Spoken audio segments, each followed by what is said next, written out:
Ladies and gentlemen, welcome. I say welcome, welcome, welcome. I am extremely excited to have you here today. You already know what this is. If you don't already, it's CT After Dark. Allow us to hit the theme song. CT After Dark with me. Man, I'm telling you, you don't wanna miss it. CT After Dark with me. It's gonna be funny, different celebrities. Oh, you gon' love it. After Dark with me. With even people performing, singing all kind of everything. After Dark with me. On this song, you gon' love it. You gon' love it, baby. CT After Dark with me. CT After Dark, baby. You gon' love it. Promise you, you gon' love it, baby. You. There it is. You already know we here. I'm excited to see everybody. I see you in the comments. What's going on? Team CT all day. What's up? Thank you. Rabbit, what's up?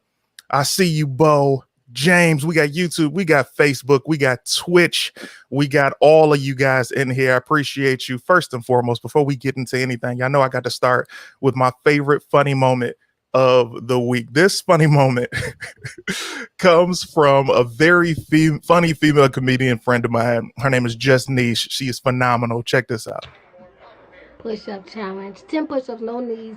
For everybody who tagged me, let's get it.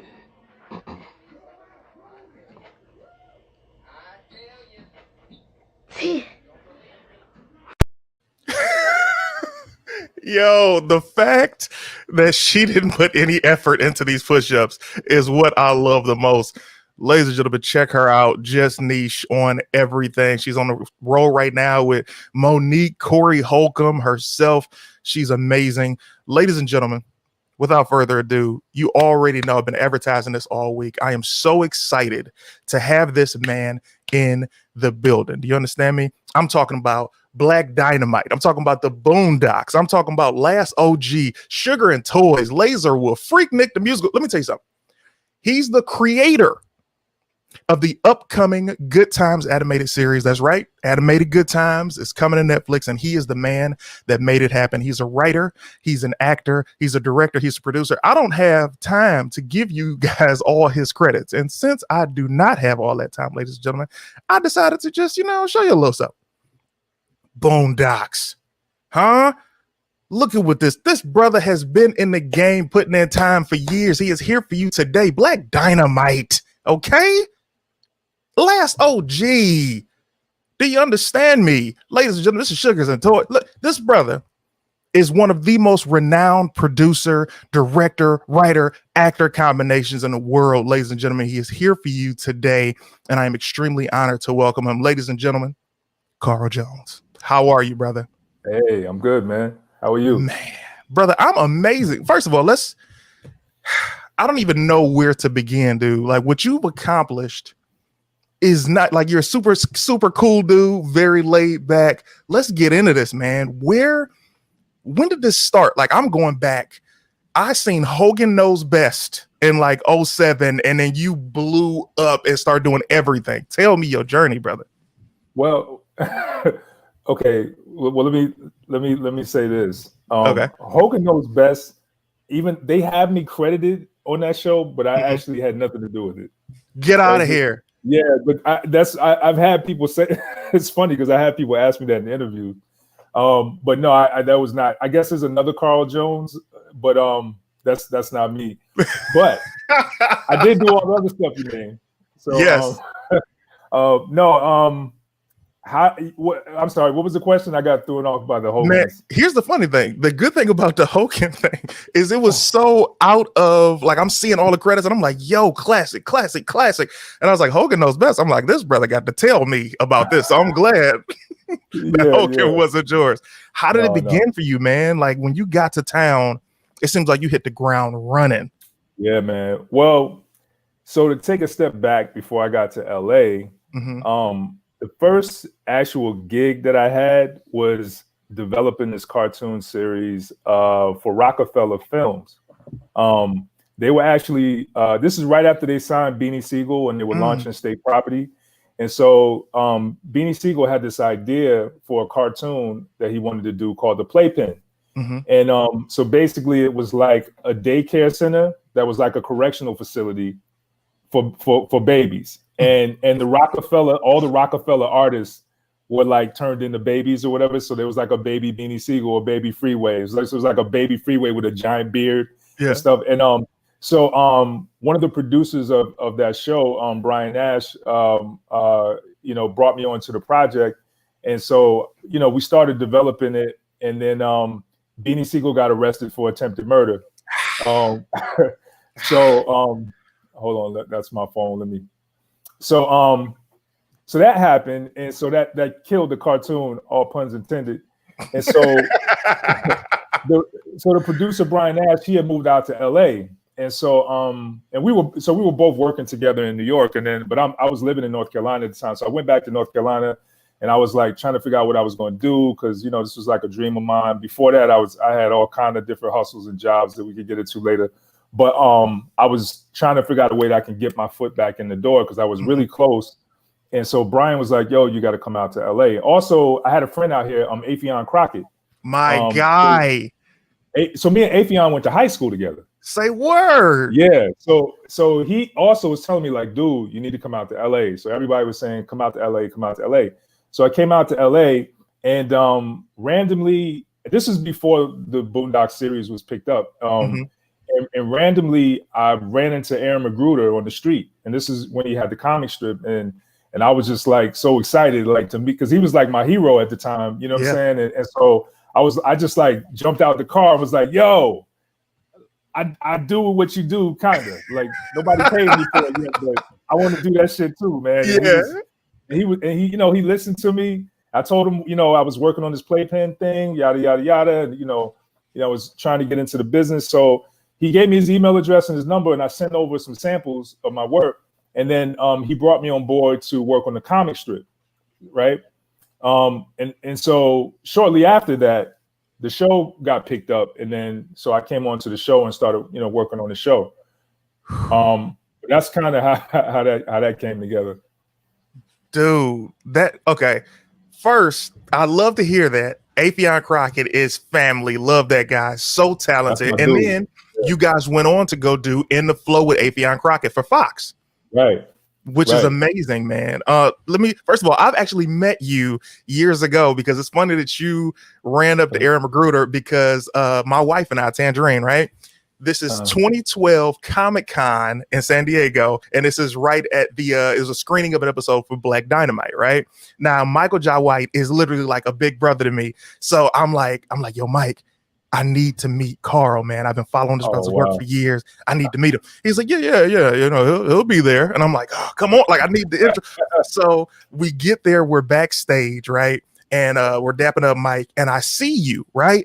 And bro, let me tell you something. I've been doing comedy at this point, 2012, maybe almost 10 years. And I was still nervous, because I'm like, yo, I want to meet this man and tell him how much I appreciate his work. I want to work with him. And I chickened out, and I'm telling my wife, I said, Tangerine, I can't do it. Like, I want to say something to this guy, but I can't. And she was like, oh, don't worry, I'll go talk to him. I was like, all right, cool, please, right? So she runs up, catch this. So she runs up, your lady is like, I'm his lady. I remember her. And I'm like, you know what's no. Go ahead. You know what's funny about that? I was literally just telling that story to my girl like a couple of weeks ago. That's so crazy, because I remember that, because it was like in the hallway, right? Yes. Because she like right behind me. Yeah. That's funny. I was like, yo, so she was like, I'm his lady. We ain't doing none of that. I was like, no, ma'am. It's not like she's my wife. We all, but it was so late. And then I told Mike, I'm like, Mike, I need another shot. You got to introduce me. Oh, wow. That's so funny, man. I remember that too. That's crazy. That's a smart. I'm glad you remember that, because I'm like, man, I'm not making this up. This happened. Yeah. I think because she gave me a card, I think, too. Oh I think yeah, she that makes did. sense. Her Yeah, business she gave card. me a card. Yeah. Man, she was Okay. doing it for me. I was so scared. Tangerine says Wow. Carl's wife looked at me and said, blocked. Wow. Wow. That's, yeah. I'm sorry about Man, that. no, Sorry it's about like, let me tell you something. I would expect any woman to do that. Like if I'm somewhere and a girl come up and Tangerine's there, she's gonna do the same thing. But I'm like, no, it's not like that. that. Let me get to this, man. We talk about Black Dynamite. I'm of course a major fan of Michael Jai White and yourself, and the film that has now achieved more than cult classicness. It's just a hit film. Tell me about the development of the animated series and what happened, because I need more, but I'm like, I feel like Adult Swim is playing us. Yeah, man. So okay. So well, I'll tell you how it came together first. So I Cedric Yarborough was in the movie. I don't know if you know Cedric from Of Reno course, 9. Chocolate Giddy Up. Yeah, he's hilarious. So he was in the movie, and so he had like a bootleg copy of the movie early. So we were on when we were on Boondocks, like, you know, he shared it with us, and I remember I watched it and I was like, man, like, yo, this would make a really dope animated series, you know. And it was just something I kind of kicked around in my own head, and coincidentally, the producers of the film were also looking for someone to turn it into an animated series. So they had worked with 6 Point Harness on the movie, because in the movie you saw there was some animation, right? Right. So they were asking 6 Point Harness, like, who's someone we could talk to, you know, about trying to do this as an animated series. And Brendan Birch over at 6 Point was a friend of mine, and he was like, yo, you need to talk to Carl Jones. So they reached out to me and they were like, yo, we want to have a meeting with you. We want to show you this movie. Yeah. So I sat down and watched the movie acting like I saw it for the first time. But I watched it like 10 times on bootleg, but I didn't want them to know I had it.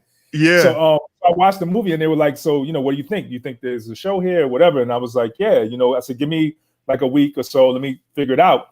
And so I basically just took like the main characters and turned them into this dysfunctional family, you know, in the 70s, and just really took it to a more heightened place. Since it's animation, you know, there's so much more we could do, you know what I'm saying? So we could bring Richard Pryor back to life. We could do a giant albino gorilla named Honky Kong, you know? So I really wanted to take advantage of the animation. And so we, you know, I came up with a bunch of episode ideas. I started working with my man, Brian Ash, who I mentioned before on the Playpen project.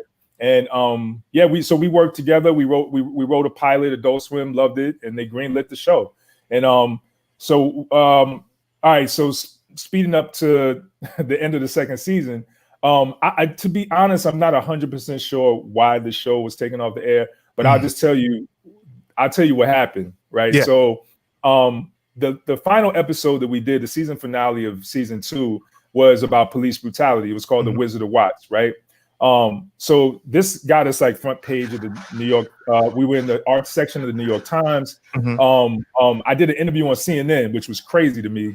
Like, yo, they want to talk to me about police brutality. So I'm on CNN, and literally right after I finished this live interview on CNN, I got a call from the network, and they were basically like, you know, the bad news is we're not going to pick the show up for another season.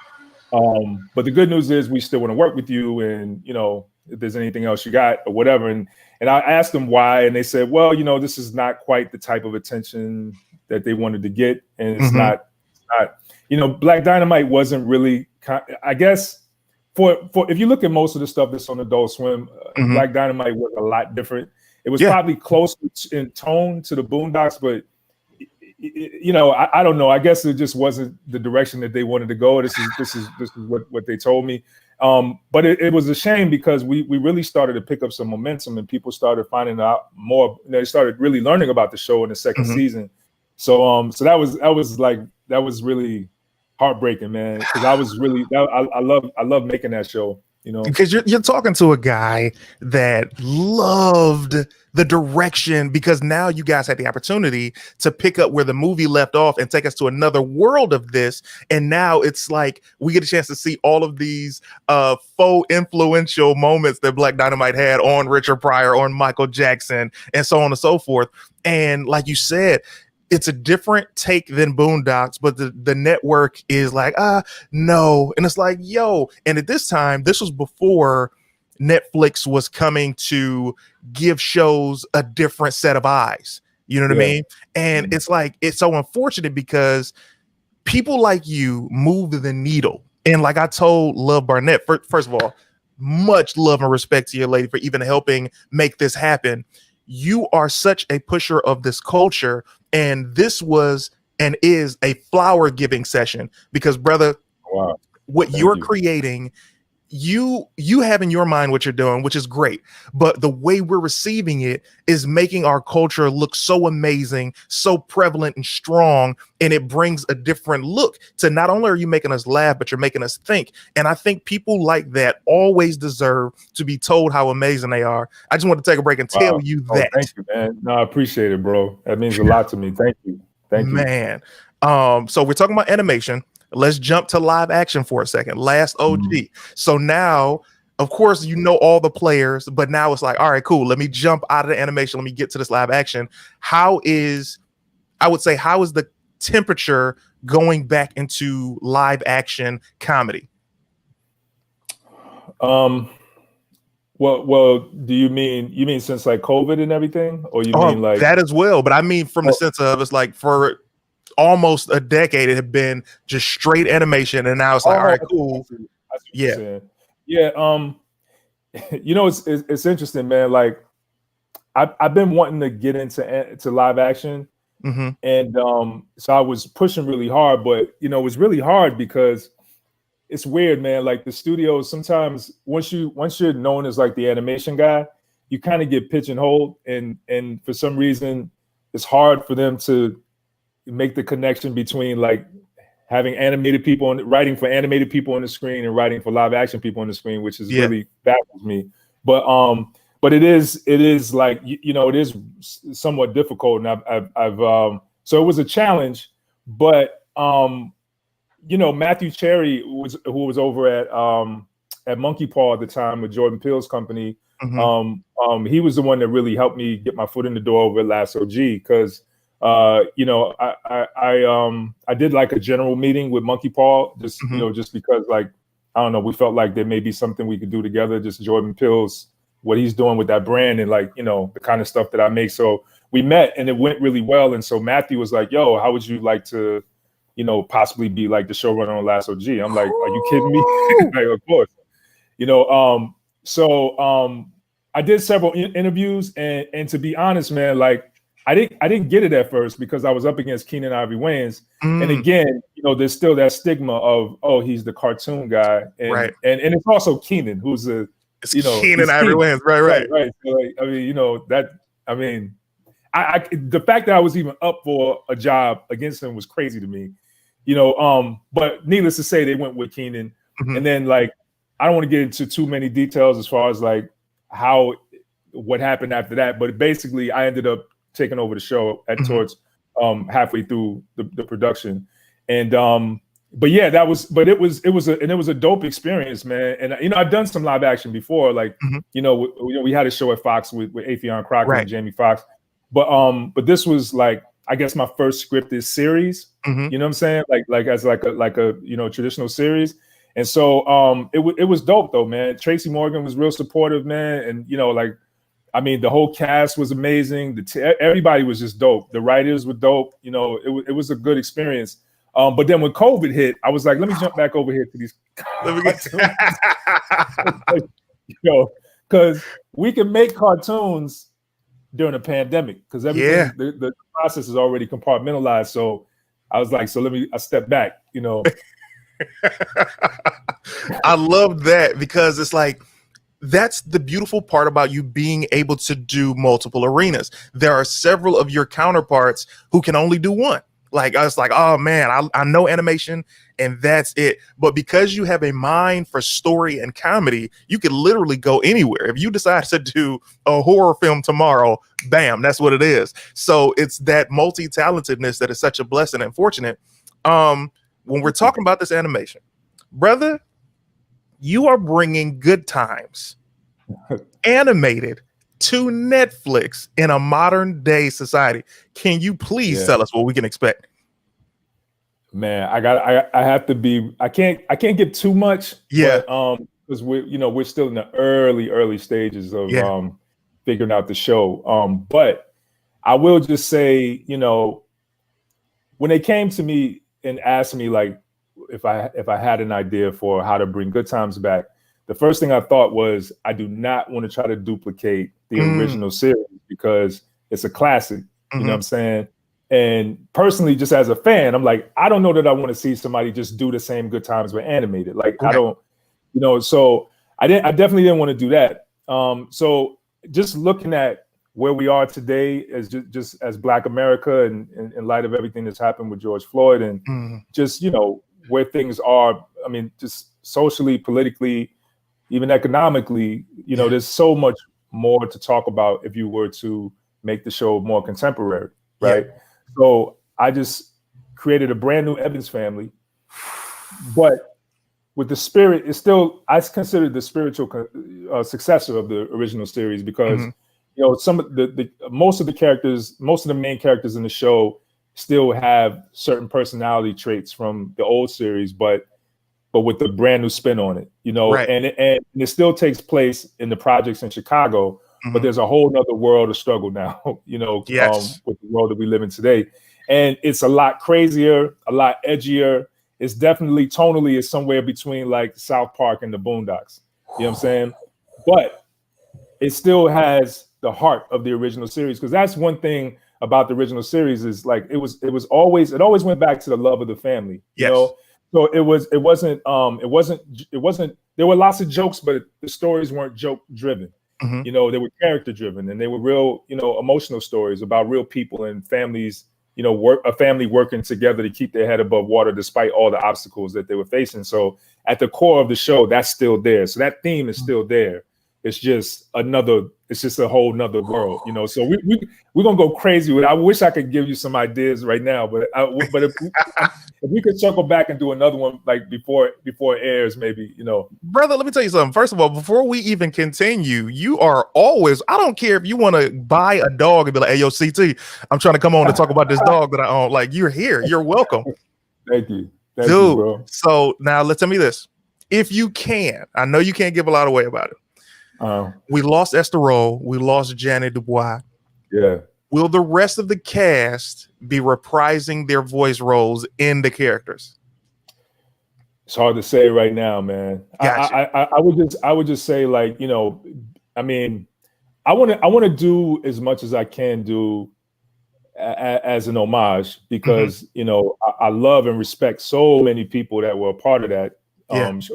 By the way, Norman Lear is producing this series and he's sharp as a tack at 98. Get out of here. Yeah, man. And he's amazing. Just amazing, man. Really, really brilliant, man. And Seth MacFarlane too, and Steph Curry, which are my other partners in this. They're just really, really supportive. And so I don't know exactly yet, but I do know that like just because of Norman's involved and we all got so much love and respect for the original show. We're gonna do. I personally want to do as much as we can to pay homage. You know what I mean? And I don't know exactly what that is yet. Yeah, because we're still in the early stages. Man, could you have imagined being a young man in North Carolina 20 years ago? That this would be your life now, all the accomplishments, the hit TV shows, everything that you're doing. Did you foresee this then? Nah, bro. You know what's crazy? I used to I was at one time like I was selling bootleg movies and mixtapes outside of a barbershop and in the projects and outside of clubs and just to make ends meet, you know what I'm saying? And and I could tell you stories for days about that whole world. But I remember it's funny though, because I remember I was getting movies at such a fast rate because I was moving a lot of movies, right? So I would get so many movies that I didn't have time to watch them all. So what I would do is read the back and get enough information so that I can pitch them. So I'm moving through the street selling movies that I hadn't seen, not realizing that I would use that talent in Hollywood. Exactly. So I realized like, yo, I've been pitching shit for a long time. Not even, so when I got it, I don't know. That's one funny thing I think about, like just from that old world, like something that I kind of brought into what I'm doing now. But no, I never seen it, man. I will say I did. Since I was a kid, I've always wanted to work. I always wanted to make cartoons. I didn't know how it was going to happen. I had no idea. And I'm telling you, man, like I had every hustle you could possibly think of, and had some real, brushes with some, problematic situations. But I always still, no matter what I was doing or where I was at, I always kept a sketchbook. Yes. Always, everywhere I was at, no matter what I was going through, it was something that was like a part of me, and I kept it with me all the time. One time, I remember I got pulled over. I was selling movies. I got pulled over by the cops, and they was basically confiscating all my stuff. And I had a pitch book. I had a pitch book for a cartoon that I created in my van. And the cop was looking at it, right? I guess he thought it was a movie at first. So then he started like flipping through it, and he was like, "Yo, what's this?" I was like, "Nah, this is it's a cartoon I made or whatever." And he said, "Man, what the fuck you doing selling this shit for?" Like, you should be doing this, right? And honestly, that made me start really thinking too about like taking that serious. But anyways, I can go on. No, hey man, listen, you're not limited, brother. Let all of it out, because let me give you a little bit more background on me, man. I'm a comedian. However, in Hollywood, you acting, and I was writing on different TV shows and game shows and all of that. And all of that stuff was cool. But as you know, this business is so up and down. I reached a moment where I was like, I got to do something different to elevate myself. So I began creating content online. So now we're on Facebook, where I have over 1 million followers, YouTube in the hundreds of thousands, Instagram, same thing. And it was because everything that I wanted to pitch to Hollywood, I was getting told, you don't have enough followers. If you had some followers, we do this idea. And that angered me so much that I start creating the content, and along building my fan base, I said, I don't really need them. I'll just continue to cultivate my fan base. So the reason that this show exists is to talk to other creators and other producers and people who can inspire and have stories to share, because people who are watching this they might be in bumfuck Idaho and be like, man, I'm selling CDs still. Yeah. You know what I'm saying? That's what's up. Cause look, man, I first tried to get into comics, before I got into TV, I was trying to get into comics. And, because when I was in high school, everybody's like, yo, you could draw. And I believed them. And I thought I really had the knack. I had a chance. I felt like I could possibly make it. Yeah. And so I started putting together these samples, these comic book pages. And we had a convention in Charlotte, North Carolina called Heroes. Right. So I went to Heroes Con. I stood in this long ass line for his portfolio review. Right. It was a guy named Brian Stelfreeze. Right. He's awesome. But he's a comic book artist. A lot of people, he's pretty popular. But I stood in line for hours, right, with my samples. But dude, I'm looking at everybody else's samples in front of me and behind me, and these niggas are dope. I mean, like, I'm trying to figure out like why they aren't working yet, right? And I'm coming in there with my little pages, man. I remember I showed Brian Stelfreeze, and he tore my stuff apart, man. He tore my stuff apart. And then I had one sample that I was still holding on to. I wasn't going to show him. It was some cartoony stuff I did. It was cow and I remember I did a cow and chicken story. And he was like, "Let me see that. What you got?" So I showed him that, and he was looking at it. And he said, "Yeah, this is probably more your lane, man." He said, "This cartoony stuff is it seems like where you feel more comfortable." He said, "You should go over there to Cartoon Network and talk to them." And so I actually went over there and I met one of the execs there and everything. But I at that point I was like, yo, I know I can't do comics because these dudes like do it for real, And they were really nice, like they were like dope, and I couldn't compete with it. So I'm just saying, like, I've been in situations where I just would shoot my shot and take a chance, and I had doors closed in my face. People tell me I'm not good enough or whatever, but if you're something that you really are passionate about, none of that should matter. You should keep grinding, keep hustling, and maybe you're not a character designer, maybe you're a background designer, maybe you're not a writer, maybe you're you know, a voice act, whatever. Like, but I think if you have a passion for it, you know, you should go for it. You know. Now, were you also doing voices when you were just doodling on notebooks? Like, were you doing the different cartoon voices? Right. So So what's funny is, when I was a kid, I used to listen to. Well, I guess you say I was a kid. I was young. I used to listen to Richard Pryor and I had Richard Pryor's tapes and I had Eddie Murphy's tapes. Right. Like the Eddie Murphy had a tape called Eddie Murphy. Yeah. Right? And I remember I used to go to sleep and listen to it because back then we had the tape recorders that'll play the tape and flip it over and play the other side and flip it over.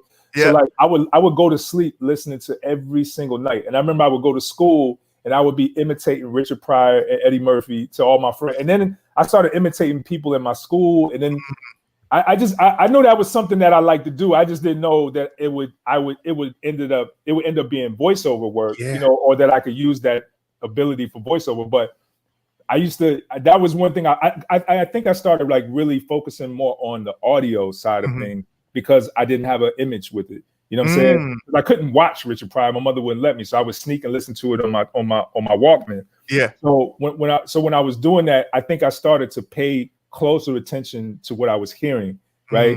And that also, once I got into animation and I started even voice directing, I realized like that was a skill set that I was kind of developing when I was young, not even realizing. So now I'm kind of I'm really tuned into sound and audio and people who are performing. Yeah. That's so interesting, man, because hearing that, I don't even realize if you realize what you're saying. Each of the things that you did as a young man and as a child have prepared you for your dreams now. You know what I mean? When you talk about, man, I was drawn and I did the Cow and Chicken thing, he's like, hey, man, go talk to Cartoon Network. And it's like, if you wouldn't have had that chance encounter, you know, if you wouldn't have listened to the Eddie Murphy and the Richard Pryor tapes, it's like, who's to say that you would be so in tune with voiceover and be able to direct it? Like all of these things are tools in your toolbox that you've been able to pull out without even formerly, like, you know, as a kid, you like, oh yeah, I was listening to this music. And then you get older and you like, oh, I know what to do here. It's like small things. Yeah, man. It's really, it baffles me when I think back, you know, especially because, you know, I dropped out of high school, man. I didn't even, like, you know, I was at a place in my life where, you know, I really didn't, I don't know. It was hard for me to see, I guess I couldn't really see like what the future was going to look like, you know, and I was living in Fayetteville, North Carolina, which at the time was also where J. Cole is from. And Dennis White also is another actor that I went to high school with, me, him and Afion. But it was, you know, it was a pretty crazy time. Like, you know, like at the height of the crack epidemic, you know, to like the early 90s, it was like our neighborhoods were kind of off the chain. You know, it was a lot of crazy stuff going on. A lot of people getting locked up, a lot of people dying. And it was just, I don't know, man, it was really kind of hard to see anything, you know, moving forward. Like so I started kind of, you know, I don't know, not necessarily preparing for my future, you know what I mean? So I wasn't as invested in school or anything else. Plus I went through like a Malcolm X phase where I started like reading a lot of books and stuff. Like I was reading like, you know, I don't know if you heard of this book called The Browder File, but I was reading about like African civilizations in Egypt. And I started studying with like the Nation of Gods and Earth, or what they call the 5% Nation. And I started like getting into information from Dr. Malachi York. And I just started like, because I was trying to find myself, you know, because I knew what I was being taught in school wasn't quite it. And then I started like finding like alternative information and started studying and reading about my culture and different things. And so I came to school like, man, fuck all this stuff. Yeah. Like, you know, I'm walking through the halls now with like a beanie on and a Quran under my arm, you know. So I was like, I was on a mission, man. Like I'm telling you, like, and that was, I think I was too young to truly know what to do with that information. So I just rebelled. Yeah. You know? Okay, so tell me this. Let's jump back to the nerd side of you. I have to ask this, and this is going to determine our relationship moving forward, brother. DC Comics or Marvel Comics, which do you prefer? Oh, man. You know what? I will say, I'm going to say Marvel. right? Ah! But let me explain though. Let me explain. Okay. It's tough. It's tough because I love Batman. Mhm. I think Batman is an awesome character, especially the Dark Knight stuff and what they Yes. started doing, you know, as of lately with Mhm, Batman, mhm. and even the Joker, you know, because I think like how I just love that they went to a real dark detective gritty place with it that you typically don't see with Marvel movies, like those True. movies, you know what I'm saying, with the movies at least, Yeah, right? yeah. But I'm also like a huge Silver Surfer fan. You know what I'm saying? So I love Silver Surfer, and you know, I like Nightcrawler. I got like certain characters I really love on the Marvel side. So I don't know. I'll give you that, man. It's like I always have this conversation because for me, I enjoy Marvel. I'm not anti-Marvel. I play Avengers on PS4. You feel me? But Yeah. Marvel for me was so light and bright, and I'm from Detroit, man. So it's like growing up, I would look at DC Comics. I'm like, oh, this is Detroit. You know what I mean? Like, oh, this is so Yeah. relatable in a sense. And then I got older, and I was like, oh man, I appreciate the Spider-Man animated series. I loved the short-lived Iron Man animated series, and a lot of those. And of course, that paved the way for a Sam Raimi Spider-Man, which he was doing good till he got to part 3. But you know, right. I enjoy Marvel, but I'm a DC guy. What do you read nowadays, man? If you are still reading comics, when you have time, anyway. Man, you're gonna laugh, but this is what what I read right now. It's like Invader Zim. Yeah, I love Invader Zim, man. That's amazing. Yeah, it's just I was a big fan of Jonan Vasquez before he did Invader Zim. So like I was reading like Johnny the Homicidal Maniac, and then he had another book called Squee, right? That was just dope to me. Like it's real dark shit, but it's really dope. It's funny, and yeah, man, that's what I'm reading. But I got like, you know, I don't know. Lately, I haven't really been able to read a lot of comics, but it's weird. Like I'll go to the comic book shop and I'll buy like 20 books and don't read none of them. I just look at the pictures, you know. And I don't know. It's hard for me to find time these days, man. Yeah. Are you gaming at all? Do you get into the video games? Man, I used to, but I to be honest, man, like I'm juggling like 2 shows right now. Yes, you are. I just don't even have time for it, man. So I kind of fell behind. But like I was like you know, I was big on GTA at one time, you know, and you know what I'm saying, NBA, you know, 2Ks and all that. But like that was really the only thing I was really playing. And then I just completely got so submerged in this world that I don't have time to do anything else. Which is a blessing in disguise. It's like busy is always better than busy and tired is better than full of energy and nothing to do. But Love Barnett, my girl, like she is a game. She's a gamer for real. What is she on? Tell me in the comments. What you on right now? Well, I haven't been playing, but Gears of War is my all-time game. Gears of War. She's Gears of War. I'm playing Avengers. I just got Ghost of Tsushima, Dragon Ball Fighters, and I'm waiting for that Miles Morales Spider-Man to come out in a couple weeks. Oh wow! Oh, that's okay. Damn, that might pull me. That might pull me because in. They dropped it on PS4 and PS5. Wow. So they doing it. Thanks. So give me this. That movie was insane, by the way. Bro, now listen, when I'm looking at Into the Spider-Verse, bro, I'm like, yo, it's a great film. However, there's still that piece of us that want to see Tobey Maguire, Andrew Garfield, and Tom Holland in live action because it was that powerful. I know, man. I know. But they pulled off some really amazing stuff with the animation. Every time I watch it, I see new stuff that I'm just like, wow. Like, it's just amazing, man, on all levels. And just the tone of it too. Like it wasn't, you know, it wasn't what we used to seeing from that Spider-Man world. Like it was a lot edgier and just like having people of color and everything. Man. It was just, and it was set in the hood, and it was just dope, man. You know. And that's the thing, man. And to tell you to go back to your flower session, bro, before, because you could look at your credits and literally see the influence of the culture that you have created and been a part of. We didn't have this in the late 90s. We didn't have this. I mean, outside of Martin and the Jamie Foxx show or Living Single or a Girlfriends, to be able to see ourselves give the comedy. I'm talking about from an animated standpoint, it was always so many pioneers. Like you look at Phil Lamar, who was just voicing all of the characters in a lot of the mainstream shows that, you know, he's a jack of all trades, but he wasn't getting the opportunity to do the things that affected us.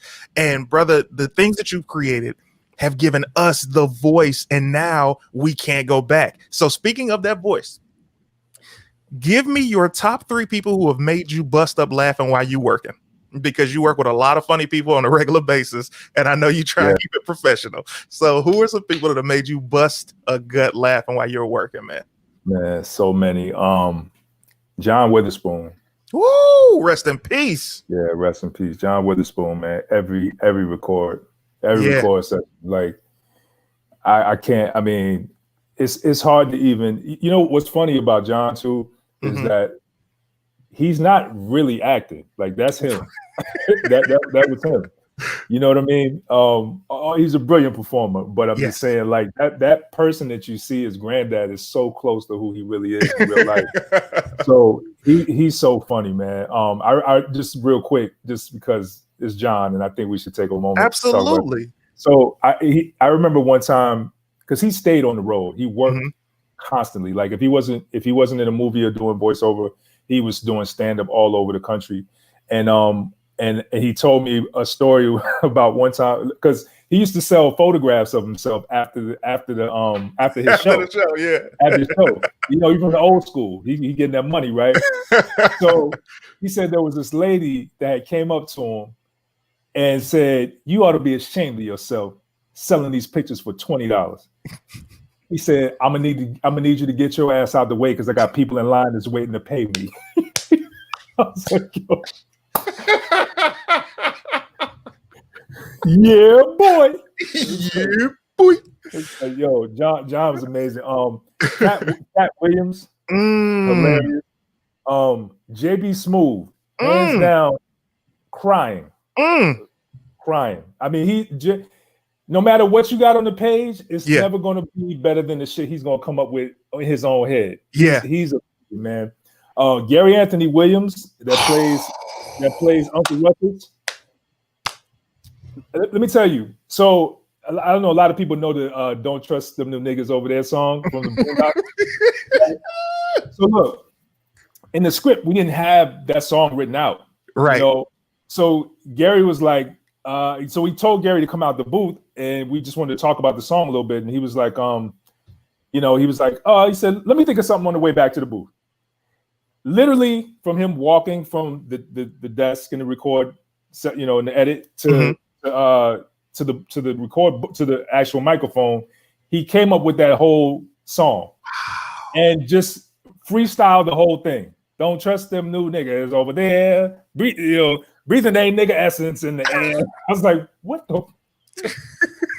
No, he just like right off the dome, and he's amazing. Cedric is amazing. Cedric Yarbrough. I mean, honestly, the whole cast, man. Regina, like everybody. I mean, Kim Whitley, Tommy Davis, everybody that I've worked with, man. There's been moments. Where I've just been like balled up. I'll tell you, someone else who made me really laugh, but he's not a comedian, but Sam Jackson had me crying one time because he so we don't usually give Sam Jackson any direction.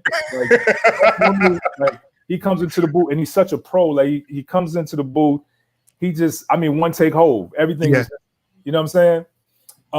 This one time, the casting director, Andrea Romano, legendary. So you know Andrea. Of course. So Andrea says, "Hey, Mr. Jackson, could we get another take? But could you slow it down a little bit?" And this was a scene where Ed and Rummy were robbing a bank, right?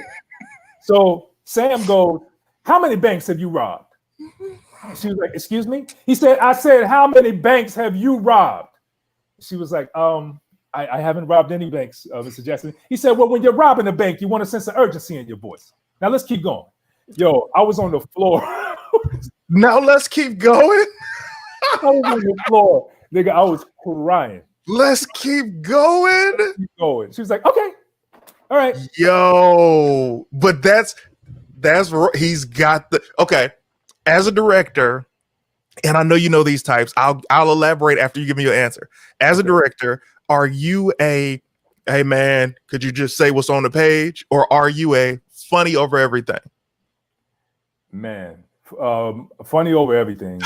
Yeah, funny over everything, man. Because I mean, look, man, like I don't, you know, I mean, I don't think that I'm the funniest person ever in the room. You know what I'm saying? And what's on the page is you know, you have to understand, like when you're under a deadline, I know you know when you're under deadlines and you're writing scripts, you know, you don't really have as much time to squeeze every ounce of funny that you can get out of every episode. So you kind of gotta get something on the page and get it moving through that pipeline. So once we get in the booth, I always let the actors know, like, let's get it as written, right? But then feel free to do whatever you want, honestly, because you know, especially when you have talent like that, like the talent that I work with, man, they're so brilliant, like just off the cuff, and most of them are improv people anyway. Yeah. So you'd be doing the show an injustice. To be honest with you, so much of the writing, like on Boondocks and Black Dynamite, so much of the writing actually happened at the animatic stage, you know.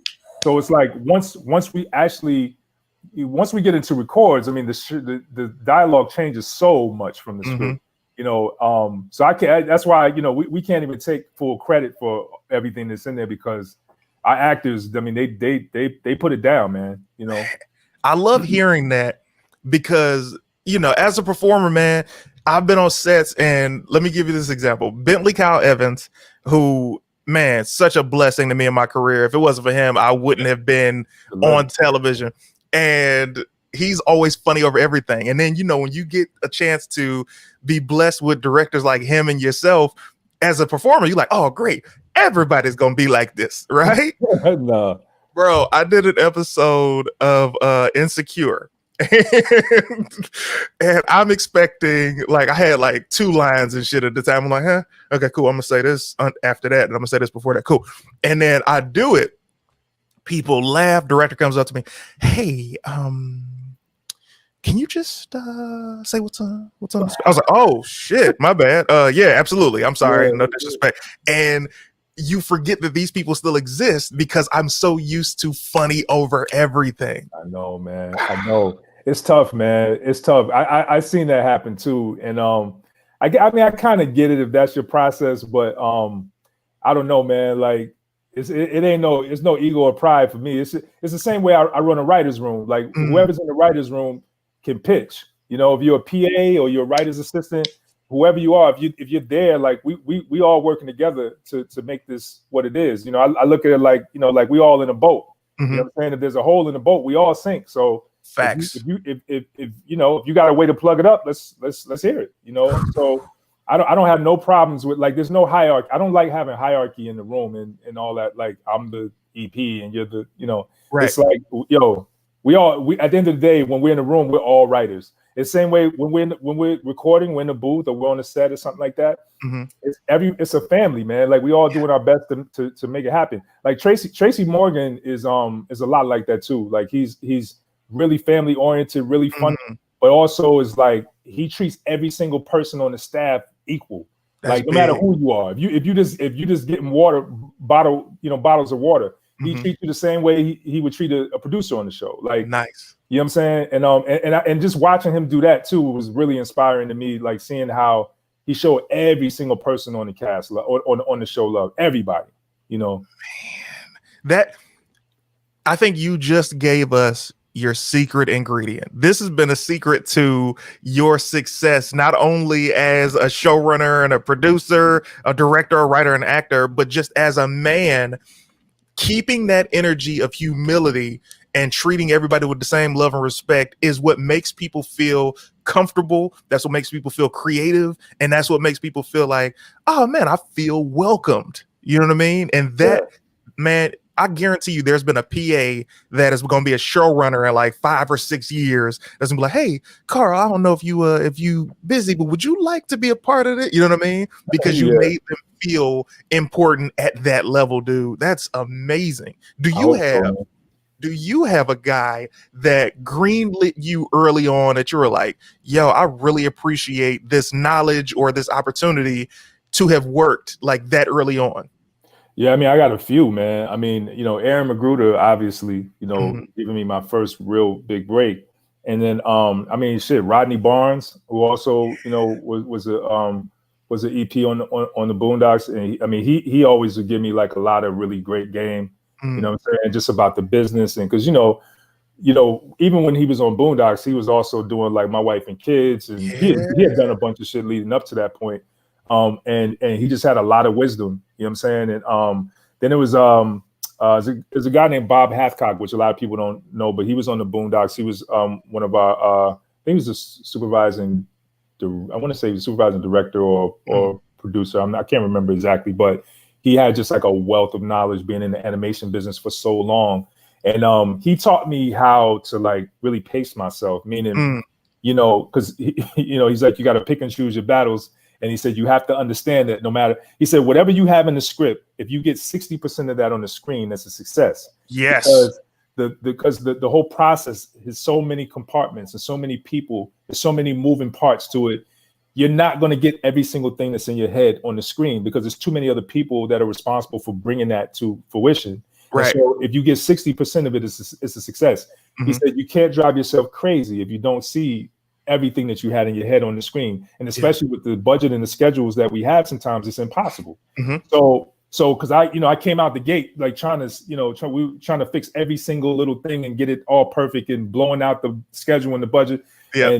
And now I understand it a little more. So, that helped me even just on an emotional and mental level, like how to pace myself and prepare myself for, because as an artist, right, if it's just you and a piece of paper, you are controlling everything and you get exactly what you want on the paper.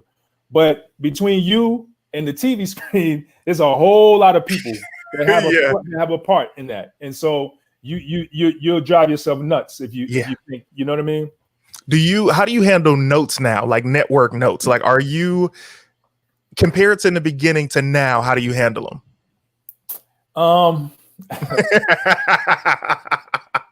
I mean, I understand them, it depends, man. Like Adult Swim was pretty good with their notes, like we never really got any crazy notes from them. That's good. If we got notes from them, it was like usually some higher up shit. Like we had some notes about Tyler, like originally, like we was doing some Tyler Perry episode and it was actually Tyler Perry. They were like, you can't do that. But I think that was also, I don't know, actually, well, I think it was a legal thing at first. And then we moved it away from Tyler, but then we were still using like his real name because we found out that Tyler Perry wasn't his actual name. So we were like using like his real name. And then they were like, no, you can't do that. Tyler, we got a bunch of stuff we're doing at Turner, so we had to like navigate around that. So so we had to change the whole character, but still kind of say it's somebody like that, right? So they would have like notes like that, or like there was one time we had Ed and Rummy was kidnapping Oprah, and they were like, we can't show Oprah. Actually, this was Sony. This wasn't Adult Swim. Sony said we were not allowed to show Oprah. I was like, that is so odd. Like, why? Like, we could show anybody else, but Oprah was like above God. Like, you don't touch Oprah. Yeah. So that's why if you watch the show, it was about Oprah, but the way we shot it or directed it, you never saw Oprah. It was always, even when they had a scope and they were trying to locate it, you couldn't quite see her. And then they ended up kidnapping Maya Angelou. That's why we changed it to Maya Angelou because we couldn't show Oprah. Yeah. Wow, dude. The things you don't know. Yeah. This is amazing. Brother, I'm not going to hold you hostage all day. I can literally talk to you forever. I am so honored that you gave me your time today, man. I feel a great full circle moment getting to talk to you, and I am putting my bid in. I need to work with you. It's going to happen at some point. Hey, I'm honored. Let's make it happen. Brother, thank you. Anything you want to say to the people before you get out of here? Nah, man, just, it's going to be like a year and a half from now, but stay tuned for Good Times and Young Love also, which is the series that's inspired by the Oscar-winning Hair Love. created by Matthew Cherry. So, yeah. Amazing, brother. I will send you and love an email, Miss Barnett. Thank you so much, Mr. Jones. An honor and a pleasure, brother. Thank you for coming Thank in, you, man. No, I'm honored, man. It was a pleasure. I will bring you back whenever you want. You let me know. All right, brother. Bet. All right. All right, ladies and gentlemen, that was my man, Mr. Carl Jones. You are in for my next guest. My next guest, where do I begin? Ladies and gentlemen, first and foremost, let me start off by saying this, okay? You may know her from singing with legendary artist BB Winans, or you might know her from her own solo music that I happen to be a fan of, every single note that I've ever heard her sing. You almost knew her for the final season of American Idol, but we'll get to that later. You may know her from the hit TV show Empire, into which she played, in my opinion, the best written character in the show's history, Yana. She's here for you right now. Ladies and gentlemen, allow me to introduce you to the amazing, the talented, the gorgeous KIANDRA Richardson. Hello. How are you? Did you come in I am well. Look, ready to talk, okay? I see that young wine in your hand. Did you come in from Facebook or YouTube? You got a young blur on you. Oh, I came in from Facebook. It's a blur. Yeah. You got like an Ethernet cord or something? I don't know why you blurry. No, I don't have an Ethernet cord. Let me see. I'll tell you what, try your phone. Hit the link and come in from your phone. Okay. Yeah, try it. I'm gonna bring you out and bring you back in and come in from your phone. All right. Man, that was such a great interview. Bo Thompson, I see you. Pyro, I see you. What's your Playboy? Miss Harvey, what's going on now? Thank you, Carmen Gaines. That was very kind of you, baby girl. Oh, Tangerine. Amazing interview, CT. Thanks, Carl. Yo, incredible, right? Who doesn't love her smile? I'm gonna bring that back in when she can see now. Love your smile, KIANDRA. She is gorgeous. The blur may clear up in a few minutes, CT. Let's see. Let me bring her back in once she gives me the thumbs up. Meanwhile, ladies and gentlemen, thank you so much for watching so far. We also have an amazing musical guest, SEQUOYAH. She's simply phenomenal. If you're watching on YouTube, Facebook, Twitch, wherever you're watching, hit that share. I definitely want people to be a part of this. And if you're catching a replay, thank you so much for watching. I am honored that you guys are here. Now, let me get to some more of these comments. I wasn't able to. Oh, love Barnett. Great interview. Thank you so much for all of your help, Ms. Barnett. You're simply amazing. Bo Thompson. Exactly, Dante. Oh, phenomenal interview. It's my man, Dante. Appreciate you, Playboy. This has been an incredible episode so far. Oh, and it's about to be on steroids. Autumn Reed, you understand me? Soon as KIANDRA comes back in here. Oh, Miss KK, I'm telling you, the reason this happens is doing these types of conversations, you get an opportunity to learn more than you know before you know. You know what I'm saying? Like when you see somebody that you're a fan of and you get the opportunity to talk to them and hear their story, their journey, it inspires and it helps. Ladies and gentlemen, she's back and she just dipped out on the thing. I don't know what just happened, but let's try this. Oh, ooh, look at you clearing this. You got me? Look at you clearing this. Okay. Amen. So, first of all, I got to show the audience. I'm sorry. This. It's all good. I want to show you, ladies and gentlemen, take a look at KIANDRA, aka Young Kiki. Look at her shining on them. Look at her. Huh?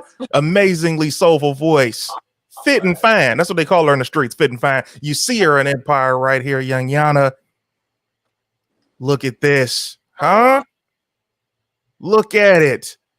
Go to iTunes after the show and download everything under the name KIANDRA Richardson. You will not be upset. She has a phenomenal voice. She's a songbird. She's an angel. So, how you doing? I'm doing good. How you been? I ain't talked to you in a month of Sundays. You know what I'm saying? Look, I hopped off of social media, honey, and I said I'm about to live my life. So I have been spending day in, day out, just enjoying my life. How does that feel, yo? Like, first of all, I am so envious of you for being able to just be like, I'm out. What does it feel to disconnect, yo? How does that feel? Don't be envious. Well, to me, it feels good. Mm-hmm. Because anxiety sometimes, and it's like the postings and all of this stuff. Scrolling on Instagram, sometimes it just becomes too much for me. And you don't know how much you dedicate your time to it until you step away. And then your body is like, where's Instagram? You know, your thumb is going to the app, and you know, it's all of that. So I took a minute. I really was just gonna take a few minutes. Yeah. But it ended up being months. So I just said, okay. For me, it feels good. It's different for you though. You know, this is work. You know, for you, you have to do these things. So it was so wild. I remember I was like, a couple months ago, I was like, hey, let me reach out to her. I ain't talked or seen her in a minute.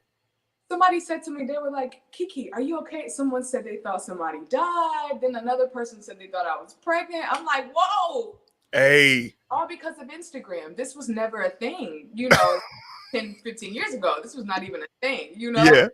So I'm fine. I'm alive and well. Amen. If you would have came back with a baby, I'd have been pissed. I'd have hit unfollow. I'd have been mad as hell. You were here.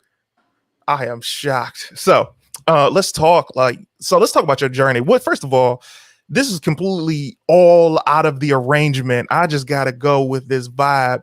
You're so talented. And I didn't even learn this until today about you turned down Hollywood on American Idol. This is first of all, let me give y'all some backstory. This is American Idol, the final season. It's at the peak, the pinnacle, the world is watching. And this amazingly talented woman said, nah, thanks though. What happened? Give me, because you end up turning it down to do a stage play where you played the lead of Whitney Houston. Please tell me what's up. Well, as far as turning down Idol, in my truest heart of hearts at the time, I didn't want to do reality TV. I want to do reality TV, and I had friends that had done it before. I had friends that had won American Idol, and you know, it just was. I just didn't really want to do the reality TV thing. But at the time, I didn't have anything else going for me. You know, I just didn't have anything going on. So I said, let me go and audition. And so I auditioned, and I got the golden ticket, blue ticket. No, it's a golden ticket. Got that golden ticket. I got the ticket, you know, which was exciting, and I was preparing for that. But I also had done an audition for the B.B. Winans musical, Houston, and you know, I've looked at Whitney Houston since I came out the womb, so it was like, this is kind of, you know, an exciting thing. Just as a project by itself, I would love to just venture into that. Yeah. Versus, you know, doing something that I know I really don't want to do, but I'm doing it because probably take me further. And so honestly, it was just listening to my spirit down to, and it was not chasing like the destination. If I had done Idol, I would have just been wanting to get as far as I can, get fans, you know, get a record deal or something like that. I didn't want to chase that. I didn't want to chase. I wanted to do something that felt good, and I cried now. I cried and I prayed. Yeah, I was a little worried. Yeah, but I went with it. I trusted it, and so it ended up being one of the best decisions of my life. Yo, so first of all, today has turned me into, first of all, I was already a fan of you, not the character on the TV, even though she's an amazing character, but since we began interacting with each other, I've been a fan of you. Your energy comes through the screen. You're such a sweetheart. Today has turned me into a KIANDRA expert on finding all of this stuff out about it. I'm like, I don't even know. How did that? So first of all, when you hit Google on your name, the pictures of the people that you happen to know and are fans of yours is crazy. You've been in this game for a minute. You aren't just an overnight success. You've been putting your work in.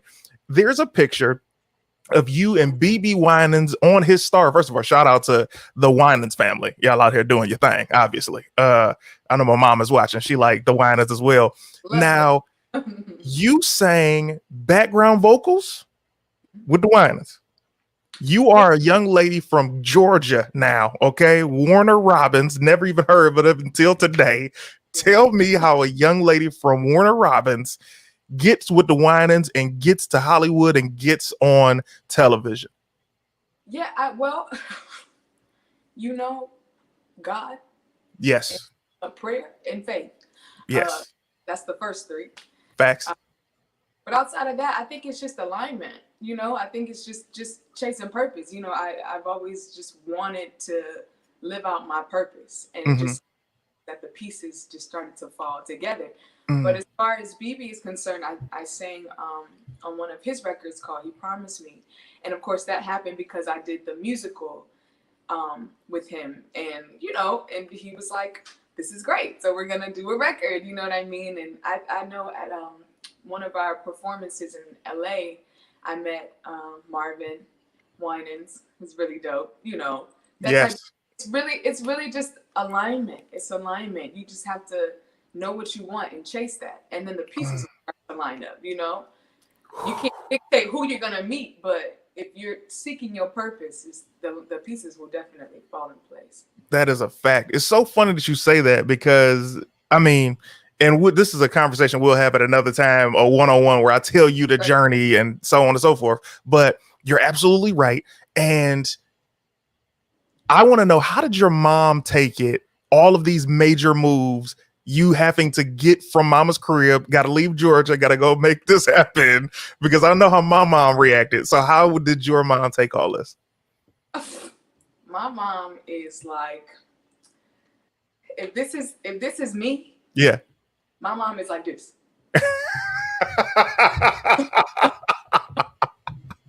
My mom does not play about her firstborn child, you know? Yeah. But she more so than that though, she's a dreamer. And I believe that's where I got it from also. And so she believes in the dream. If I believe in it, or if it's something, you know, I told her that I want to do, she'll back me up. No matter if I have to go across the country or around the world, she'll back me up. She'll cry. Yeah.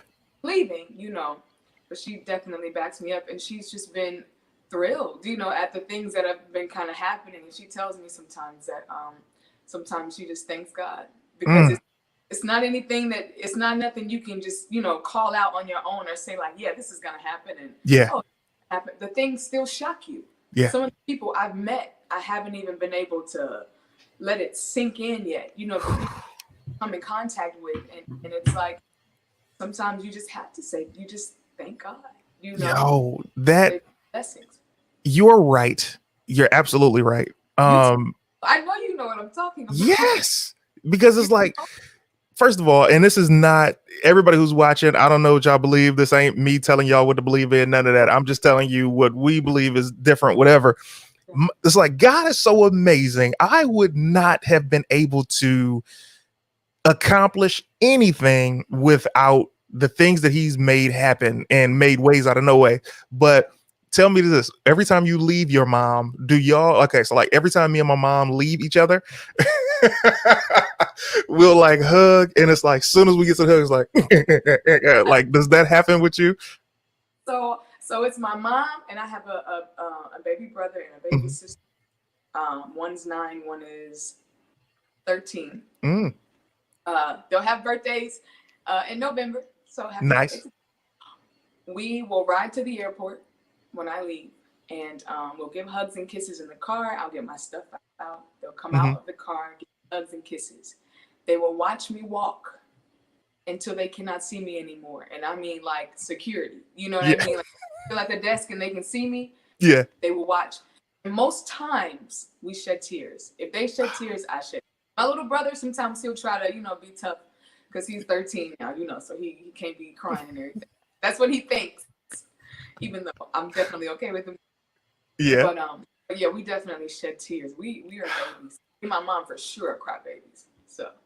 Your mom, first of all, shout out to your mom. First of all, your mom is fine. I think she already knows this. This ain't no news to her, but she is fine. And she's so young. Like when you were like, I think you had went back to Georgia and you were like, hey guys, my mom, I'm expecting to see a mom. You feel me? I'm like, oh, it's like her sister or something, or the neighbor or something that she went to high school with. Yo, mom. Gorgeous. That's my baby. She out here doing a thing. So let's talk now about Whitney Houston. You get the opportunity to play Whitney Houston. And let me tell you guys this. When you're doing a play, it's not like doing a movie or a TV show, because you don't, when you do a movie or a TV show, mics are everywhere. You get an opportunity to, speak very low like this, and hi, I'm Whitney. Bam. When you're doing a play, you got to belt that out. You got to project.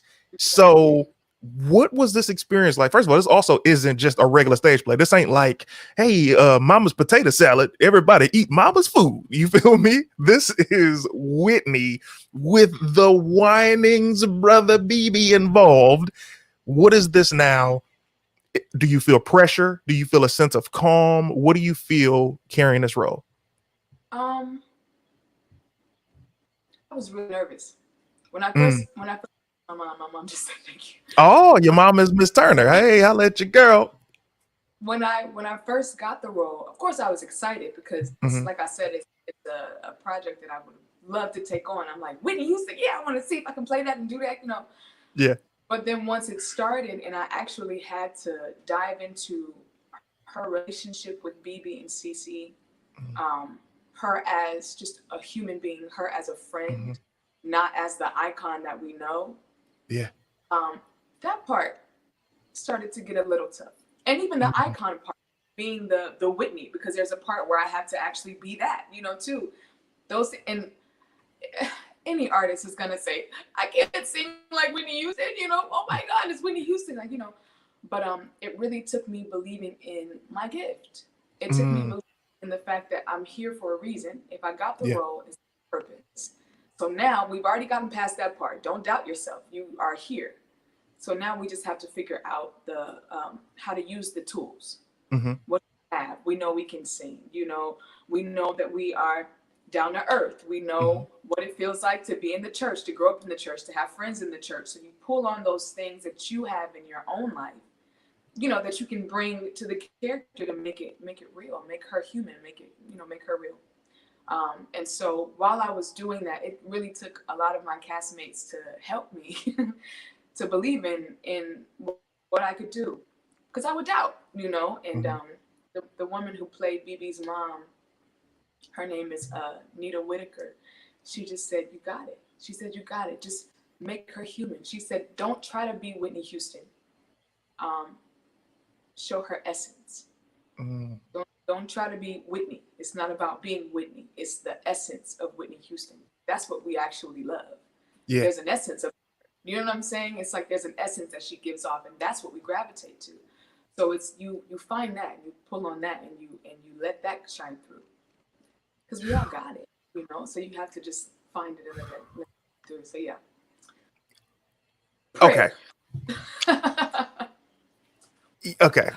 Your energy, and I know every person who's ever been around you has told you how amazing your energy is and all of this stuff. And at the same time, KIANDRA is a real actor. An actor prepares. That's a fact, Tangerine. Okay. Because you're such an incredible woman, I feel like, would you take on roles that are opposite who you are? Meaning, and I'm not talking about like, hey, would you play prostitute number 17? I'm talking about, would you play a woman who's truly evil, like vile in essence? The fact that you said evil, so for a long time, I have always wanted to play. This is so weird, but I've always wanted to play. Maybe it's not. I've always wanted to play an evil queen. Interesting. I don't know if anybody watches things like, I'm really into fairy tales and fantasy. I love stuff like that. Yeah. But once upon a time. Whoa, that was my joint, yo. That's my show, okay? Yeah. And I just love watching people bring these characters to life, and it's so good. It's just like Rumpelstiltskin and just stuff like that. I really just want to at least one time in my career play like an evil queen, just to challenge myself to see if I can do it, because it is opposite for me. So I would really love to see if I can tap into that, How do you get out of the funk? because you're a sweet girl. I mean, like, and I know I've said it 1,000 times, but just like your energy's freaking contagious, man. How do you get out of the funks that come? Because, you know, being out here, you're away from your family, you go to ups and the downs, and you have those moments. How do you get out of them? And how long do you let yourself stay in them? Well, first I get a good snack. And a couch, maybe a TV. Give yourself a day or two. Ah, Give yourself a day or two. I like it. When I'm in a space, you know, like that, I'll give myself a day or two just to allow myself to feel how I feel. If I'm like nothing is happening, or like, you know, I'm just bored, or relationship things, or, you know, I just give myself a day or two, and then it's time to rewire the thoughts after that. Because the danger is staying in those spaces. You're human, so you're going to feel whatever you feel. So allow yourself to feel. However, you cannot allow yourself to stay there. So start rewiring your thoughts after a day or so. And some people, it might not even take that long, you know, but for me, sometimes I give myself about a day. That's funny you say a day or two. If I'm on some, I can't believe I didn't get that role. I'm messed up for about 3 days. About 3 days. Okay, the last time it happened, did you see the show Woke on Hulu? I haven't seen it. Okay. Well, okay. So Woke is an amazing show. My good friend Lamorne is on it. T Murph, Marshall Ty producing. Incredible show. I was up for this show. It got to the stage where you sign that paperwork to see how much money you're gonna be making. And this is a full circle moment, right? So I got to it. I didn't get it.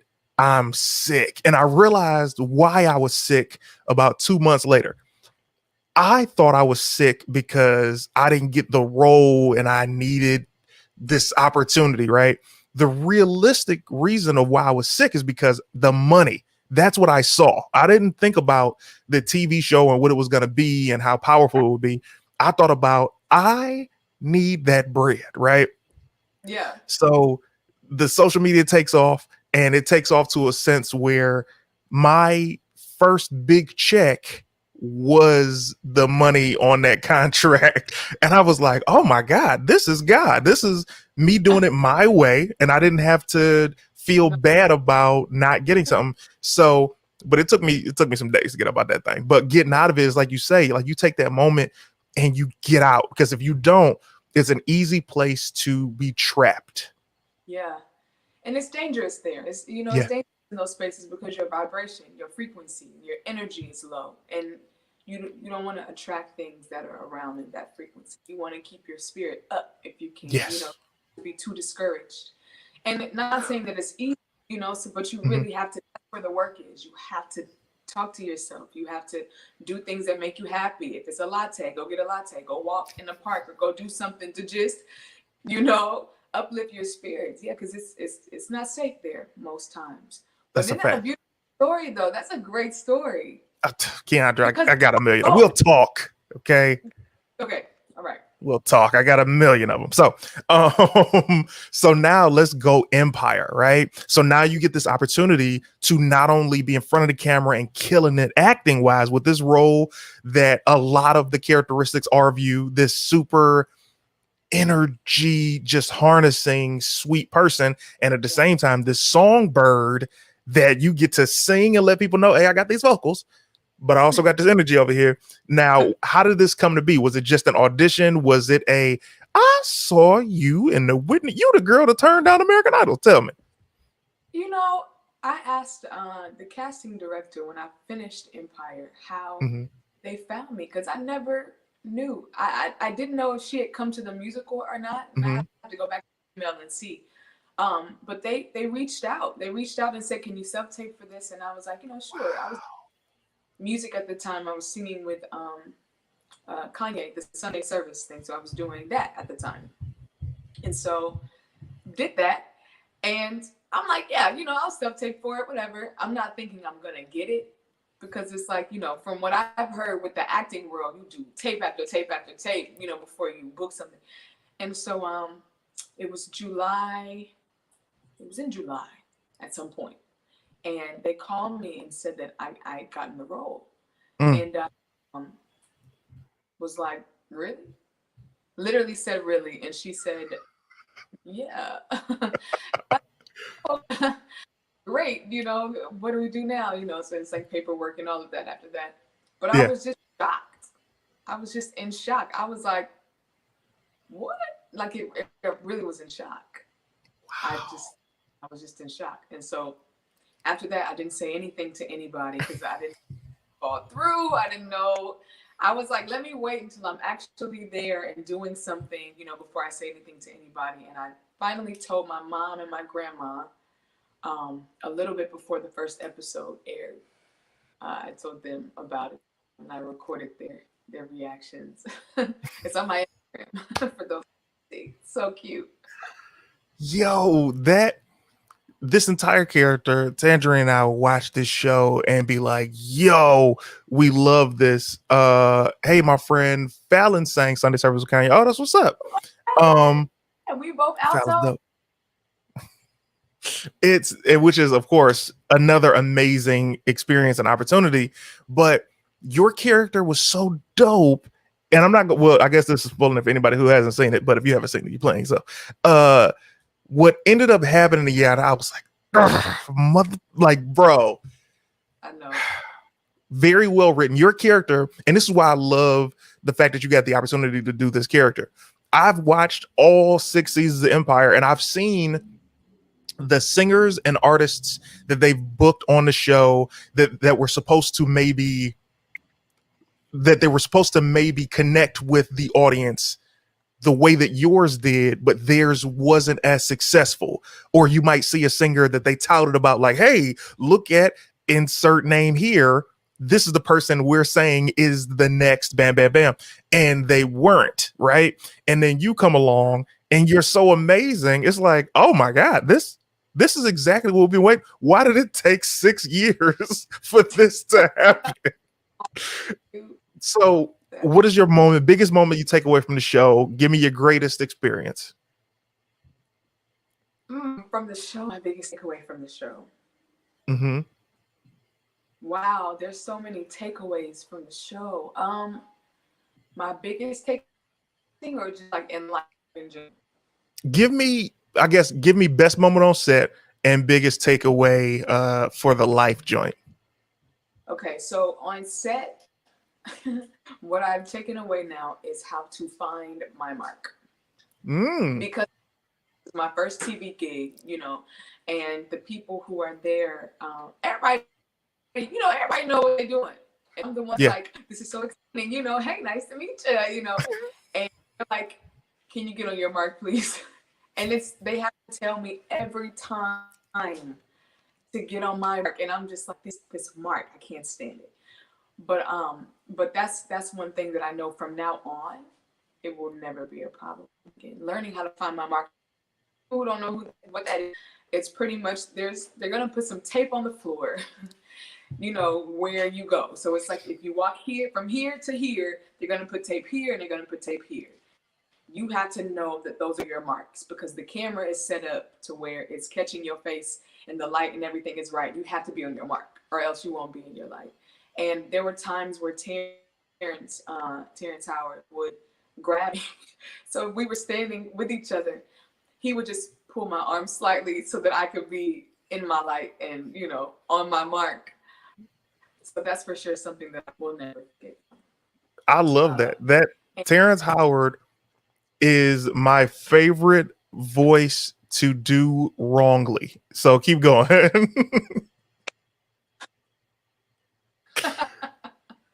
Favorite voice to do. It's like you do an impression. It's like that's my favorite one to. Hey, let me tell you something, man. It's about the music. I just love saying that one line when I'm first saying. But go ahead.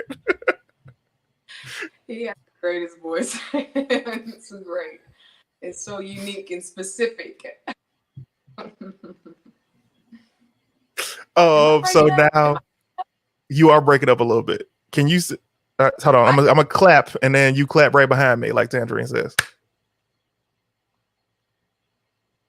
Damn, it ain't happening. I didn't hear, but. One more time.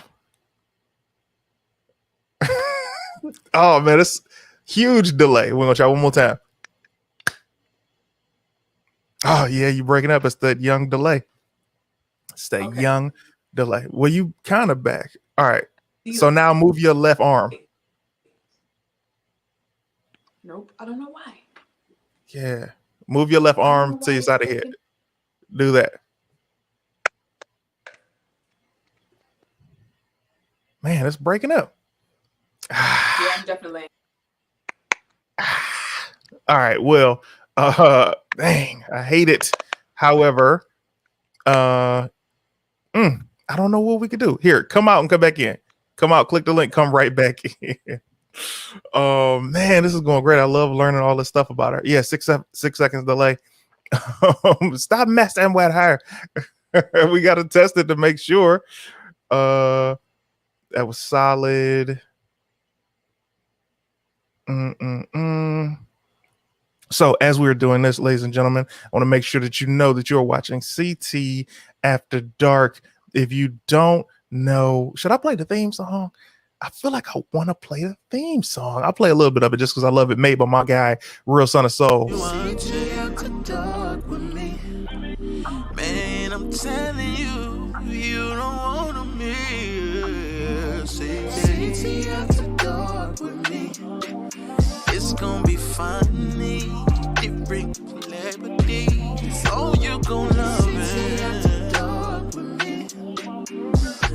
With even people performing, singing all kind of everything. CT After Dark with me. I love having a theme song, bro. Having a theme song just makes your joint so official. It just feels like it's official. Thank you, Kiera. You're such a sweetheart. Monty. Oh, those of you guys who don't know, Monty's voice is simply phenomenal. Which reminds me, CT Singing Showcase this Sunday, 3 p.m. It's gonna be crazy. What Good Times reboot? Why are they doing a reboot? Good Times? You then missed the whole thing, Jametta, coming in commenting hella late. You got to come in and see what's up before you even make a comment. It was an incredible interview. You'll hear my guy, Mr. Carl Jones, talking about all of it. I can't wait for CT and Singing Showcase this Sunday. Got my alarm set. Hey, Shauna, is gonna be fire. You understand me? It's gonna be fire. So if you do not know my amazing guest, allow me to introduce you to them one more time. Take a look. This is the amazing, the beautiful Miss Kiki Richardson. Look at it. This is some screenshots of her from Empire, where she is simply phenomenal. You understand me? Take a gander. Terrence Howard right there with her. You understand me? Taraji P. Henson. Empire. Fire. She's here with us today. We're going to bring her right back in to make sure that her connection is solid. Yes, she is beautiful. Yes, so elegant. Mom incarnate. Love you and the team, bro. Keep up the great content. The team is y'all. It's only me and y'all. So thank you so much for the love. I love her in Empire. Can she sing for real? It's so fun that you say that, Griff. She absolutely can. And she is going to sing a little something for us before the end of the show.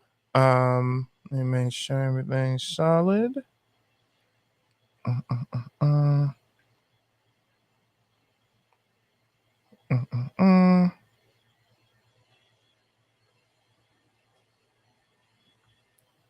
All right, let's see. I think she's back.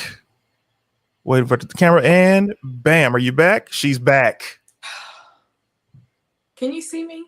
I can see you perfectly. Can you hear me perfectly? I can hear you. Okay. Do us right, internet, Kiera says. Stop playing with us. So if you would not mind blessing us, because you already got the request from the vocals off top, which is just obvious because you sing like an angel. And let me tell you something. If you sang anything and you be like, hey, song up, you ain't got to tell me the title. Just tell me where I can buy it and I'm buying the song. Are you prepared and comfortable and ready to give us a taste? A taste of some songs, some singing. Anybody got a song? What's your favorite song? Let me see. What are two of your favorite songs to sing genuinely when you're just by yourself? By myself? Yeah.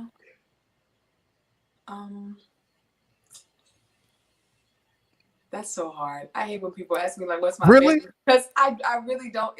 It just depends on what day it is and what's Yeah. been in my head. Climax is mine. Like if you ever, first of Really? all, Usher's Climax. you're a singer, okay? I just be singing to myself. Whatever I'm singing to myself, I always hit the Usher Climax just to make sure my voice is warm. I would love to hear that. I would love to hear you just hit that one good time. Oh, no, I gotta turn my mic down because I don't want it to be. Let me see if I'm warm. If I'm not warm, I don't want to hear nothing. Ooh, come on. Going nowhere fast. And then I just stop right there. Yeah, I don't know if I'm warm though. I'll turn my mic all the way off. But I mean my headphones. Wonderful. That's way better than some. Hey, I saw a video with Usher. Usher did like a climax challenge where people were singing that part. Yes. Usher did what is the song with oh no. What is that? You got it bad. You got it bad, yeah. Acapella. And just killed. And I said, this man has been in the game for so long. I love Usher. Let me talk about this, young Kiki. Let's talk. Now, I need to know where you thinking with this because I've been on a crusade for a versus battle with Usher, but against a particular artist, okay? Yes. I'm okay if Usher battles these two people, but I want you to tell me who you would like to see Usher in a versus battle with.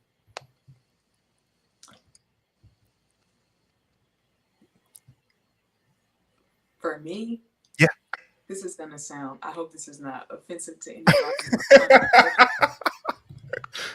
And it may not even be the right team, but I'm trying to think of who has a lot of records and who can really sing. I would say R. Kelly and Usher.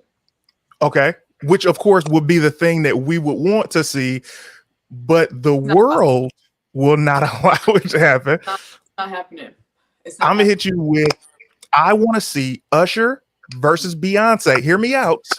Hear me out. Okay. All right. I'm not saying that Usher is better than Beyonce. I'm saying that they're in the same class of artistry.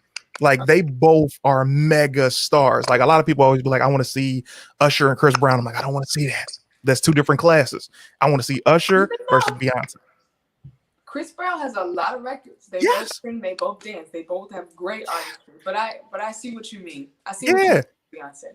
Like I don't want to see T.I. and Jeezy. I wanted to see T.I. and 50. So when I see Usher, I want him to go against, because we can't have R. Kelly, against Beyonce or who else did I say? Now, of course, the person leaves my mind, but that's who I would love to see, Usher versus Beyonce. Give me yours. You know, the Beehive would probably tear you up for that. But that's just a celebration. Yeah, I know, because I'm trying to think of who else could we do with Beyonce? Who could do with Beyonce? You got to do her with Janet Jackson off of just hits. Yeah. You know what I'm saying? Or Janet versus Mariah. Anyway, I'm sorry. We'll talk about that. That'd be nice. So ladies and gentlemen, let's get a taste. I don't even want you to go into the full blow. You understand me? I want to hear a taste. Ladies and gentlemen, KIANDRA Richardson. Why you have to give me that whole it's just me by myself? Because I whisper. It's the layup be crazy. Hold on. Ladies and gentlemen, KIANDRA. How about this? I'm gonna sing. I'm gonna just sing a old classic song that everybody should know. We can all sing it together. When the night has come, and the land is dark, and the moon is the only light we see. No, I won't be afraid. No, I won't shed one tear. Just as long as you stand by me. So darling, stand by me. Oh, stand by me. Won't you stand? Oh, thank y'all. Stand by me. That's all I got. KIANDRA, did you know you could sing? I've heard that. You know, I've heard it. Thank God for for It's me. so amazing. Oh my God. First of all, that's also, I didn't even know I liked that song until you start singing it. I was like, oh yeah, I like that song. Yo. Okay. I mean, look, I just extended this invite to Carl. You know, you're the exact same invite. Anytime I'm doing anything, I don't care if it's a live, if you see me on the TV show and you're like, hey, I want to be on that show, I'm getting you on the show. Like whatever you want that I'm doing, you're a part of. Do you want to tell us what's coming up? What are you working on? Even if it's just, I'm working on doing a hike tomorrow. I'm working on going to Whole Foods. Right now from here, I believe until the end of the year, I'm just kind of enjoying my free time. I believe once things get riled back up, I'm gonna want these moments, so I'm just kind of taking them and really living in them. I've been celebrating my best friend's birthday last weekend. My birthday is coming up. I'll be celebrating that. My aunt's birthday. We have lots of birthdays. When is your birthday? Mine is November 30th. Oh, I'll put my Cash App. I'll put my Cash App in the comments. No, I'm just kidding. Yo, that's what do you want to do for your birthday though? I'm probably gonna travel a little bit. Anywhere you haven't been that you're like, I want to go there? There's lots of places I haven't been. Somewhere warm for sure. I would love to go. Maybe somewhere in the Caribbean. I would like to go for my birthday. That's that's the hope right now. But if it works, I'll let you know. Y'all will see a picture of something. I love it. One question that was asked in the comments that I have to ask, which is, what was it like to work with Terrence Howard? I told him that I wouldn't have asked for any other first time experience with what do you call it? Like, not the love interest, but when you play opposite someone, like a classmate, I wouldn't have asked for anyone else, because he really took me under his wing and guided me. And I'm so grateful. I will forever be grateful to Terrence for that. He really is wonderful. It's about the music. I'm telling you. It's about. I'm telling you. It's the music. So before we get there, do you already have kids? Are you married? You got a boyfriend, a girlfriend? I don't know. This is LA. You got to ask everything. No. I am very single. I'm very single. And I'm enjoying it right now. I feel like I have time to be married and time to have kids. Of course, I want those things for sure. But right now, I'm kind of enjoying this part of life where I get to climb in my career and, just learn myself. Yeah. I'd be happy to learn more about myself before I get into a marriage. I don't want to take none crazy into no marriage. Amen. So, amen. I tell you, you're a very astute woman. Don't fall for any bananas in the tailpipes. Always pay attention to everything that's happening around you and the people that are around you. You seem like you got a great group of people in your life, but make sure that those people are truly for you. And, just pay attention to small behaviors. All those things. T-Rex sounds great. What did you do? Love eyes. Dope. Take your time being single. None of that is fun. So I'll tell you this. I'm doing the singing showcase again Sunday. I just want you to pop in and see some people and kick it. But even if you can't, we will talk soon. It is an honor and a pleasure every time we connect. I truly appreciate you. You are so God-givenly talented, and I'm blessed to be able to say I know you.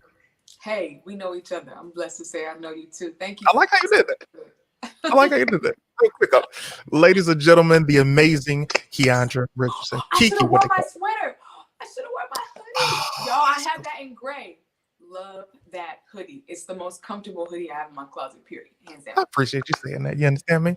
All right, so we will talk soon. Thank you for coming in, yo. See you. All right. That's so dope, man. She is such a sweetheart. Ladies and gentlemen, this has been a phenomenal episode. I've had fun. We had a good time. You guys have truly blessed me by being in here. You guys are just simply phenomenal. I hope that everybody has an incredible Halloween weekend. This is my favorite holiday of all time.